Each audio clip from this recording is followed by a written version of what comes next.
1947 में जब भारत आजाद हुआ तब एक बात ऑलमोस्ट क्लियर थी, इंडिया एक डेमोक्रेटिक नेशन बनेगा जहां लोग अपनी गवर्नमेंट खुद चूज करेंगे। लेकिन बाहर के देशों को ये आइडिया थोड़ा फनी लग रहा था। उन्हें लगता था कि ये काम प्रैक्टिकली पॉसिबल ही नहीं है। रीजन सिंपल था, ना इंडिया के पास उस टाइम अपना कॉन्स्टिट्यूशन था, ना ही इतने मैसिव लेवल पर इलेक्शंस कंडक्ट करने का कोई प्रूवन सिस्टम। लगभग 250 साल की ब्रिटिश रूल की वजह से देश की करीब 85% पॉपुलेशन इलिटरेट थी। लोग ऐसे रिमोट और इनएक्सेसिबल एरियाज में रहते थे जहां पहुंचना भी बहुत मुश्किल था। सबसे बड़ी चैलेंजेस में से एक था विमेन वोटर्स को वोटर लिस्ट में इंक्लूड करना। उस वक्त बहुत सी महिलाएं अपना नाम बताने में हेजिटेट करती थी और खुद को किसी की वाइफ या किसी की डॉटर के नाम से आइडेंटिफाई करती थी। इस वजह से करीब 80 लाख महिलाओं के नाम वोटर लिस्ट में ऐड ही नहीं हो पाए। इलेक्शन कमीशन की कोशिश थी कि हर एलिजिबल वोटर का नाम लिस्ट में आए, लेकिन फिर भी ये प्रॉब्लम फुली सॉल्व नहीं हो पाई। इंटरेस्टिंग बात यह है कि उस टाइम कई डेवलप्ड कंट्रीज में भी विमेन और पुअर लेबर क्लास को वोटिंग राइट्स नहीं मिले थे। ऐसे में इंडिया का यूनिवर्सल वोटिंग राइट्स देने का डिसीजन काफी बोल्ड और रेवोल्यूशनरी था। लेकिन चैलेंज यहीं खत्म नहीं होता।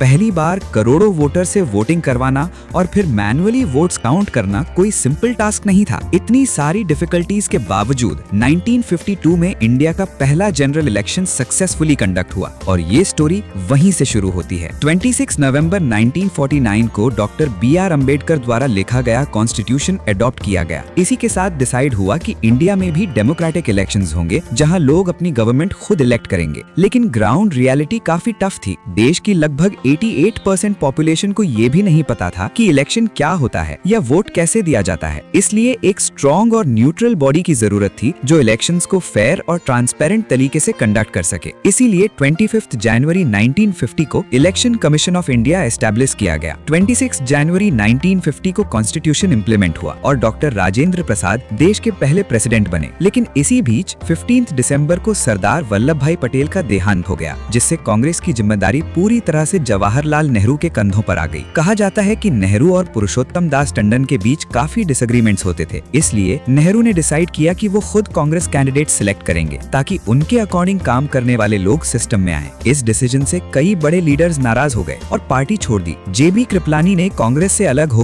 किसान मजदूर प्रजा पार्टी बनाई और श्यामा प्रसाद मुखर्जी ने भारतीय जनसंघ एस्टैब्लिश किया। इनके अलावा कम्युनिस्ट पार्टी ऑफ इंडिया भी एक स्ट्रॉन्ग नेशनल पार्टी के रूप में उभरी। मार्च 1950 में सुकुमार सेन को इंडिया का पहला चीफ इलेक्शन कमिश्नर अपॉइंट किया गया। उनके लीडरशिप में दुनिया का सबसे बड़ा और टफेस्ट इलेक्शन होने वाला था। वो उस वक्त देश के सबसे एजुकेटेड लोगों में से एक माने जाते थे। उन्होंने कोलकाता और लंदन से पढ़ाई की थी और मैथ्स और डेटा मैनेजमेंट में मास्टरी हासिल की थी। इलेक्शन प्रोसेस को फेजेस में डिवाइड किया गया और अप्रैल 1950 से प्रिपरेशन स्टार्ट हो गई। गवर्नमेंट ने यूनिवर्सल अडल्ट फ्रेंचाइज अडॉप्ट किया, मतलब 21 साल या उससे ऊपर के सभी सिटीजन्स को वोट देने का राइट मिला। सबसे पहला काम था वोटर लिस्ट बनाना। इसके लिए 16,500 लोगों को 6 मंथ्स के कॉन्ट्रैक्ट पर हायर किया गया, जो घर घर जाकर डिटेल्स कलेक्ट करते थे, नाम, एज, एड्रेस, जेंडर एटसेट्रा। फिर भी विमेन वोटर्स का इशू बना रहा और करीब 80 लाख विमेन लिस्ट से बाहर रह गईं। अगला स्टेप था पोलिंग बूथ्स बनाना। हिस्टोरियन रामचंद्र गुहा के मुताबिक पूरे देश में लगभग 2.24 लाख पोलिंग स्टेशंस बनाए गए। 20 लाख स्टील बैलेट बॉक्सेस बनाए गए, जिसमें करीब 8,200 टन स्टील लगा और लगभग 62 करोड़ बैलेट पेपर्स प्रिंट किए गए। रिमोट एरियाज में बैलेट बॉक्सेस पहुंचाना एक बड़ा चैलेंज था। कहीं ब्रिजेस बनाए गए तो कहीं नेवल शिप्स का यूज हुआ। चूंकि लोग इलिटरेट थे, इसलिए हर पार्टी को एक अलग इलेक्शन सिंबल दिया गया ताकि लोग सिंबल देखकर वोट दे सकें। लोगों को वोटिंग प्रोसेस समझाने के लिए अवेयरनेस कैंपेन्स चलाए गए। 3000 सिनेमा हॉल्स में एड्स दिखाए गए, रेडियो पर इंफॉर्मेशन दी गई और पूरे देश में पोस्टर्स लगाए गए। लगभग 2 साल तक लोगों को एजुकेट किया गया। इसके बाद पॉलिटिकल पार्टीज ने अपना कैंपेन स्टार्ट किया। रैलीज, स्पीचेस और मीटिंग्स का माहौल पूरे देश में बन गया। पहली बार इलेक्शन देख रही पब्लिक के लिए ये किसी फेस्टिवल से कम नहीं था। 14 नेशनल पार्टीज और 40 रीजनल पार्टीज ने इलेक्शन में पार्टिसिपेट किया। कांग्रेस,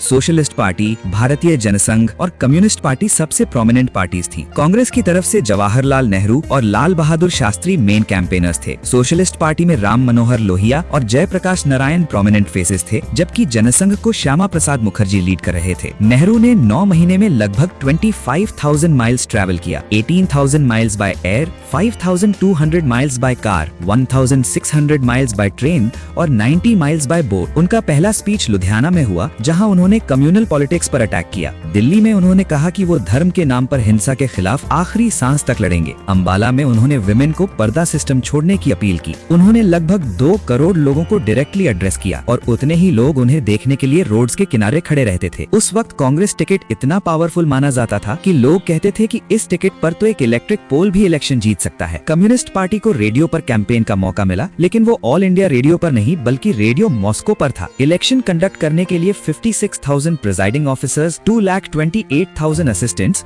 और 2,24,000 पुलिस पर्सनल डिप्लॉय किए गए। वोटिंग प्रोसेस सिंपल था। हर पोलिंग स्टेशन पर अलग अलग सिंबल्स वाली बैलेट बॉक्सेस होती थी और वोटर अपना वोट उसमें डालते थे। डुप्लीकेट वोटिंग रोकने के लिए एक स्पेशल इंक यूज की गई जो फिंगर पर 1 हफ्ते तक रहती थी और आज भी इंडिया में वही इंक यूज होती है। लगभग 1.5 साल तक प्रिपरेशंस चली। पहला वोट 25 अक्टूबर 1951 को हिमाचल प्रदेश के चिनी तहसील में डाला गया। बाकी देश में जनवरी-फरवरी 1952 के बीच 68 फेजेस में वोटिंग हुई। 17 करोड़ से ज्यादा वोटर्स में से 45.7% लोगों ने वोट दिया, जो उस वक्त के हिसाब से ह्यूज अचीवमेंट थी। टोटल 173 करोड़ 32,12,344 वोट्स पड़े और पर वोटर कॉस्ट सिर्फ 60 पैसे थी। टोटल लगभग 4500 सीट्स के लिए इलेक्शन हुआ, जिसमें 499 लोकसभा सीट्स थी। रिजल्ट आने पर इंडियन नेशनल कांग्रेस ने 364 सीट्स जीतकर क्लियर मेजॉरिटी हासिल की। स्टेट असेंबलीज की 3280 सीट्स में से 2247 पर भी कांग्रेस जीती। कम्युनिस्ट पार्टी ऑफ इंडिया को 16 सीट्स मिली। भारतीय जनसंघ ने 49 में से 3 सीट्स जीती, जिसमें से एक सीट श्यामा प्रसाद मुखर्जी की थी। किसान मजदूर प्रजा पार्टी ने 144 में से सिर्फ 9 सीट्स जीती और सोशलिस्ट पार्टी को 244 में से 12 सीट्स मिली। कई बड़े लीडर्स इलेक्शन हार गए, जैसे BR अम्बेडकर और मोरारजी देसाई। अम्बेडकर को एक रिलेटिवली अननोन कैंडिडेट